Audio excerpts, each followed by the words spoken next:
Bonjour à vous, il fait un temps super magnifique et je me suis posée au jardin tout près de mes petites herbes aromatiques pour vous raconter le menu que je vous ai concocté pour l'atelier cuisine en ligne du vendredi 28 mai.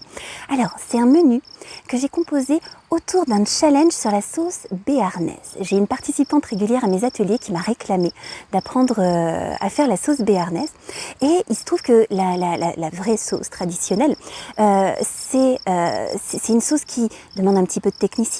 On va monter un œuf en sabayon, c'est-à-dire qu'on va le fouetter longuement au-dessus d'un bain-marie, ça prend à peu près 10 minutes et puis ensuite on va finir de la monter au beurre fondu. Alors le résultat évidemment est sublime de gourmandise, mais là où j'étais embêtée, c'est que ça ne correspond pas à la cuisine que moi j'aime mettre en œuvre au quotidien. J'aime mettre en œuvre une cuisine qui soit beaucoup plus rapide. Alors, rester 10 minutes devant la casserole à fouetter, c'est pas vraiment mon truc. Et puis aussi, cette richesse d'ingrédients gourmands, richesse en œufs, richesse en beurre, c'est pas vraiment mon truc au quotidien non plus, c'est vraiment à petite dose pour moi. J'aime que ma cuisine soit beaucoup plus végétale et beaucoup plus digeste d'une manière générale. Donc, je me suis challengée pour essayer de retrouver la sensation de la béarnaise, mais avec les ingrédients et les techniques que j'aime.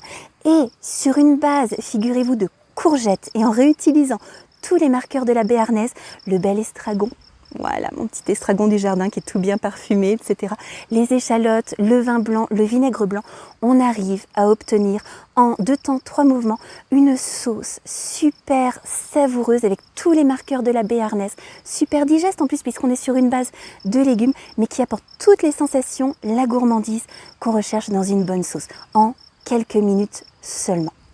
Donc le challenge est relevé, je suis super impatiente de le partager avec vous. Comme on n'allait pas manger que de la béarnaise, je vous propose qu'on concocte aussi ensemble une papillote de poisson. La béarnaise, ça accompagne très bien les poissons, les volailles. Là, j'ai choisi la technique de la papillote parce que c'est vrai qu'on n'y pense pas forcément très souvent. Et vous verrez que la papillote, c'est pas forcément enfermer ce qu'on veut faire cuire dans un papier, etc. On peut faire des papillotes avec tout un tas d'autres matériel très sain aussi, parce que vous verrez, je vous rappellerai qu'on n'utilise surtout pas l'aluminium en cuisson, surtout pas en contact avec des aliments acides, sinon il y a migration d'aluminium dans les aliments, c'est pas bon pour la santé, on oublie. Donc je vous donnerai plein d'alternatives pour réussir vos papillotes, là sur une base de poisson, mais vous pourrez décliner avec plein d'autres ingrédients également. Pour rendre la chose encore plus intéressante, le poisson, on le posera sur un lit de lentilles germées. Je sais que la technique de germination des graines, que ce soit les légumineuses, comme les lentilles, les pois chiches, etc., les céréales, ça intéresse beaucoup de monde. Donc on reviendra là-dessus et là je vous montrerai comment, en cuisson douce, on va pouvoir cuire délicatement nos petites lentilles germées.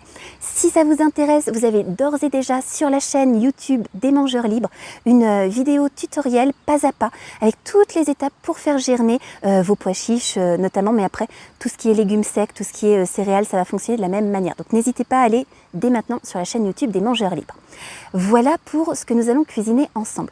En bonus, moi je vous ai préparé la recette de ce qu'on appelle un pudding de graines de chia aux fraises. Alors on appelle pudding de chia une forme de crème en fait, qu'on va faire avec ces petites graines de chia dont on entend parler depuis quelques années, qui sont adorables, qui sont toutes petites, qui sont grises, marbrées, gris foncé et blanc, qui sont riches en protéines, qui sont riches en acides gras oméga 3 et qui ont surtout ce qu'on appelle une propriété mucilagineuse, comme les graines de lin d'ailleurs. Mucilagineuse, ça veut dire qu'au contact d'un liquide, elles vont former un gel, elles vont gonfler et devenir un petit peu gélifiées et donc elles épaississent les préparations. Et ça permet de réaliser très rapidement des petits desserts onctueux sur base les végétales fruits, notamment ce que je vais vous proposer, qui vont être préparés en 5 minutes, qui demandent néanmoins un petit temps de repos, environ 2 heures pour que ça prenne.